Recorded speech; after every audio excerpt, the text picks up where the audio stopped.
আজকের টপিক হচ্ছে জিনাত আমান ভার্সেস পারভিন বাবি। এটা একটা খুব ইন্টারেস্টিং টপিক। আমাদের আগেকার দিনে মুভিগুলো যখনই আমরা দেখি একটা খুব মজার জিনিস হতো, আমরা খুব গুলিয়ে ফেলতাম মানে কোনটা জিনাত আমান কোনটা পারভিন বাবি, দুজনকে প্রায় সেম লাগতো। আর এই জিনিসটা খুব যখন মানে সেভেন্টিসে যখন মুভিসগুলো হতো, লোকজনের মধ্যেও অডিয়েন্সদের মধ্যেও খুব কনফিউশন হতো কে কোনটা। ওই জন্য অনেকে পারভিন বাবিকে বলা হতো গরিবের জিনাত আমান, এরকম একটা ট্যাগ দেওয়া হতো তখনকার দিনে। মানে এটা বোঝা খুব কঠিন হতো কে মানে কে কোনটা। ইভেন একটা এমন মুভিও হয়েছিল যেখানে দুজনকে একসাথে দেখা গেছিলো। মানুষ তো খুব কনফিউজ হয়ে গেছিলো, মানে কে কোনটা বোঝা খুব কঠিন। কিন্তু তাও হালকা ভালো করে অবজার্ভ করলে বোঝা যেত মানে কে কোনটা। মানে খুব ভালো করে মুভিজ দেখতে হতো তখনকার দিনে। আর মানে দুজনের অ্যাক্টিংয়ের তো কোনো তুলনাই হবে না, দুজনের অ্যাক্টিং খুব ভালো। মানে আমরা দেখেছি সেভেন্টিসের মুভিগুলোতে মানে কত ভালো অ্যাক্টিং করতো। টিউনিং ভালো ছিল ওদের, মানে স্টাইলও খুব দুর্দান্ত ছিল দুজনের। আর যেমন জিনাত আমান টোটাল 88 মুভিজ করেন, মানে এটা একটা খুবই ভালো রেকর্ড মানে অ্যাজ অ্যান অ্যাক্ট্রেস হিসাবে, মানে অনেক কটা মুভি করেছেন। পারভিন রবি সেই তুলনায় 58 মুভিজ করেন, উনিও অনেক কটা মুভিতে ভালো রোল করেছেন। জিনাত আমান নর্মালি করতো কি সব রকম রোলই করতো, মানে লিড থেকে সাপোর্টিং থেকে সব রকম অ্যাডজাস্ট করতো।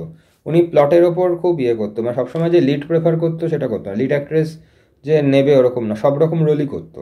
খুব প্লটকে খুব ভালো জোর দিত। যেমন ওনার কিছু কিছু যেমন লিড করেও উনি ভালো অ্যাক্টিং করেছেন, এরকম অনেক মুভিতে আছে সাপোর্টিং করেও ও মানে দুর্দান্ত করে ফেলেছেন। মানে উনি মেনলি ক্যারেক্টারটায় জোর দিত বেশি, মানে ফিল্মের ওই সেন্সটা ওনার খুব ভালো ছিল ওই জিনিসটা।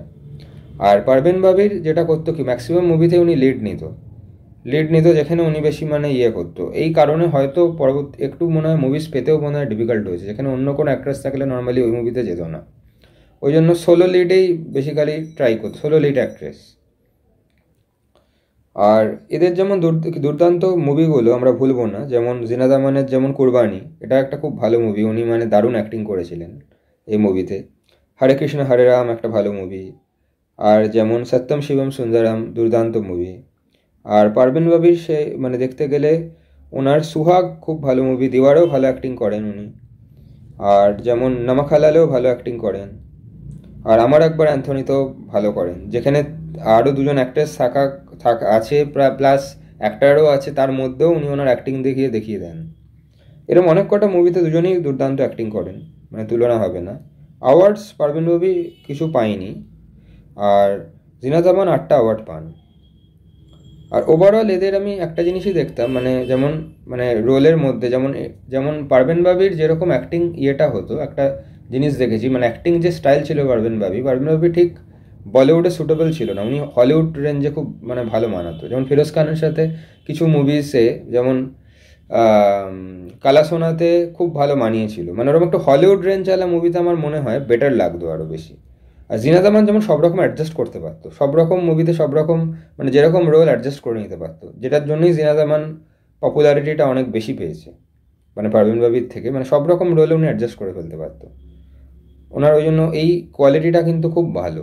মানে পারভিন বাবিও ভালো করেছেন, ওনারও দক্ষতা আছে, অ্যাক্টিং দক্ষতা খুবই ভালো, কেউ কারোর সাথে তুলনা হবে না। কিন্তু আমার মনে হয় জিনাত আমান একটু বেটার মানে অ্যাডজাস্টটা করে নিতে পারতো, যেটার জন্য মানে মানে ওই প্রতিভাটা খুব ভালোভাবে বেরিয়েছে প্রত্যেকটা মুভিতে। আশা করি আপনাদের ভালো লেগেছে এই ভিডিওটা। আরও ভালো ভালো ভিডিওস আসতে থাকবে, দেখতে থাকুন। থ্যাংক ইউ, বাই অ্যান্ড নমস্কার।